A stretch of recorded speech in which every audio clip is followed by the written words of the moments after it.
해보기로 하겠습니다. 옛날에는 뭐 세실리아 이런 표현도 했는데 지금은 이제 원음에 가깝게 치칠리아로 이렇게 부르기도 하고 있습니다. 네, 이 치칠리아 성녀는 로마 시대 그 당시 그리스도교를 박해하려고 국교로 인정되기까지 300년 동안 박해를 받았어요. 그 상당히 오랜 시간 동안을 박해를 받습니다. 그 박해를 받는 사이에 어마어마한 신자들이 죽음을 당했어요. 박해를 받았고 죽음을 당했고. 그래서 그 로마 시내 근교에 가면은 그 지하에 뭐가 있죠? 카다콤보라는 그 지하 동굴이 있어요. 지하 동굴이 있는데 그 동굴 속에 거기에는 많은 유해들이 보관이 되어 있습니다. 어떻게 보면 지하 공동묘지라고 할 수 있어요. 지금도 로마의 성지순례를 내려가면요, 거기에 카다콤바를 들어가게 되어 있습니다. 물론 제한되어 있긴 하지만은 그 지하를 들어가면은 곳곳에 거기서 살다가 죽은 사람들 또는 거기에 묻힌 사람들 뼈도 이렇게 남아 있고요. 그래서 이제 거기서 순례를 하면서 그 방 하나에서 그 미사도 합니다. 그래서 저도 한 2번 정도 미사를 드린 적이 있는데 참 미사를 드리면서 너무나 감격스러웠어요. 그런 장소도 있고 이런 것들이 다 우리 로마에서 많은 그 사람들이 신자들이 그리스도인들이 박해를 받고 그래가지고 피해서 이렇게 들어와서 살던 곳 이런 것들이 남아있기도 합니다. 자, 이 당시에 200년대쯤에서 생존했던 치칠리아 성녀는 그 아주 귀족 가문의 명문 가문이었습니다. 그러니까 명문 가문의 딸로 이렇게 그래서 그러는데 아버지가 강제로 결혼을 시킵니다. 강제로 결혼을 시키는데 뭐 어쩔 수 없이 따라가야죠. 그렇지만은 이 치칠리아 성녀는 결혼한 다음에 그 이교도였던 남편인데 발레리우스라는 남편인데 그 남편에게 그 이야기를 합니다. 자기는 평생 동정을 지키겠다 이렇게 하느님께 약속을 했다. 그래서 지금 나는 천사들의 보호를 받고 있다 라고 얘기를 해요. 그러니까 이교도였던 이 남편이 아니 천사가 자기를 보호한다고? 도대체 믿어지지가 않는 거예요. 그런데 이 남편을 영세를 시켜요. 그럼 영세를 받아봐라. 신앙을 가져봐라. 그럼 나를 믿을 거다. 자, 내 말을 믿을 거다. 이렇게 해서 그 남편이 치칠리아의 말을 듣고서 교리를 받아서 영세를 받습니다.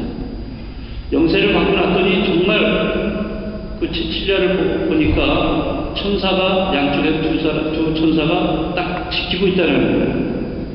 이제 이런 거를 체험한 남편이 아주 열심한 신자로 이렇게 변해서 이제 뭐 자선 활동이라든지 선교 활동 이런 걸 열심히 합니다. 그리고 이 남편의 또 남동생이 있었어요. 남동생도 또 개종을 시켜가지고 천주교 신자가 돼서 두 형제가 굉장히 열심히 선교도 하고 또 이런 자선 활동을 벌였는데 그 당시 로마의 행정관이 아주 여기 이 두 사람에 대해서 이제 밉게 생각을 해가지고 붙잡아가지고 배교를 강요를 했어요. 그렇지만 여기에 넘어가지 않았기 때문에 결국에는 치칠리아의 남편과 또 동생이 우리는 참수형을 당하게 됩니다.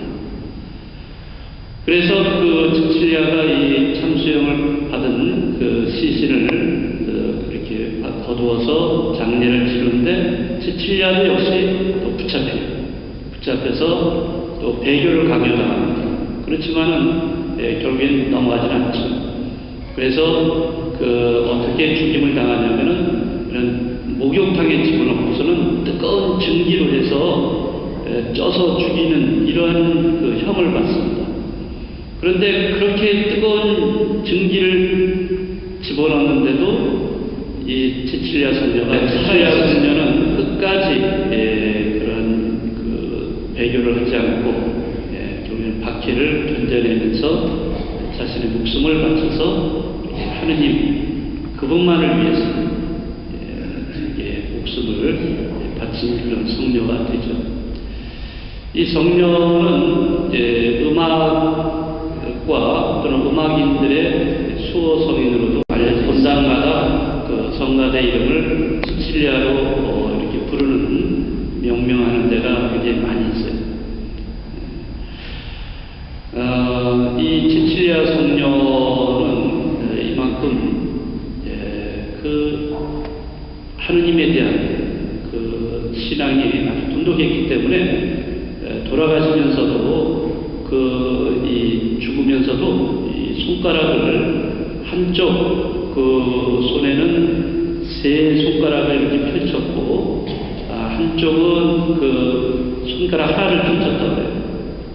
그렇게 해서 이렇게 드러누워 있는 죽은 모습 그걸 그대로 관을 나중에 이렇게 관을 열어봤더니 그런 식으로 부패되지 않은 채로 그냥 드러누워 있는 채로 손가락이 그대로 이렇게 돼 있다는 거예요. 그거는 뭘 의미하냐면 한 분이신 하느님이시면서 뭐예요? 삼위이신 하느님이라는 것을 표시하면서 돌아가셨다. 이런 강한 신앙을 보였던 그런 성녀입니다. 이런 성녀 축기를 우리가 보내면서 우리 자신들의 어떤 신앙을 좀 생각을 해보고자 합니다. 오늘 그 복음에도 보면은 예수님께서 예루살렘 성전에 들어가셔서 성전을 깨끗하게 정화하게 하시는 거룩한 성전으로서 내가 살아가고 있는가? 또 그런 거룩한 성전에 하느님을 모시면서 살아가고 있는가 하는 점을 생각해 보십니다. 아마도 성녀 치칠리아는 늘 매일같이 자기 마음 안에 이런 하느님을 모시는 성전으로서 살아가지 않았을까 생각을 합니다.